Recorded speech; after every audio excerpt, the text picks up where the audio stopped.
புதிய பாராளுமன்றத்துடைய முதல் video வெளியிடப்பட்டிருக்கு. So அதை தான் நம்மளுடைய நேயர்களுக்கு இங்கே காட்டிக்கிட்டு இருக்கோம்.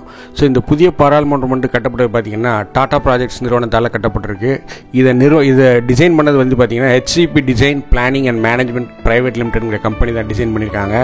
இது கட்டி முடிக்க கிட்டத்தட்ட 2.5 ஆண்டு காலம் ஆயிருக்கு. இந்த பில்டிங் பார்த்திங்கன்னா 4 தளங்கள் 4 ஃப்ளோர்ஸ் இருக்குது. இதனுடைய மொத்த பரப்பளவு பார்த்திங்கன்னா 64,500 ஸ்கொயர் ஃபீட் ஏரியாவில் கட்டியிருக்காங்க. 64,500 ஸ்கொயர் மீட்டர் பில்டப் ஏரியாவில் கட்டியிருக்காங்க. மீட்டர்லங்க, ஸ்கொயர் மீட்டரில் கட்டியிருக்காங்க.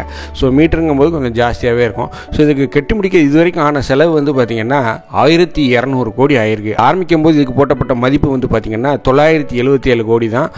இது பார்த்திங்கன்னா இப்போ 1,200 கோடியில் இது முடிவடைந்திருக்கு. இந்த பாராளுமன்றம் வர ஞாயிற்றுக்கிழமை நம்முடைய பாரத பிரதமர் திரு நரேந்திர மோடி அவர்களால் திறந்து வைக்கப்படுது. ஸோ இதை திறந்து வைக்கும்போது பல்வேறு சர்ச்சைகள், பல்வேறு எதிர்க்கட்சிகள் இதை புறக்கணிச்சிருக்காங்க.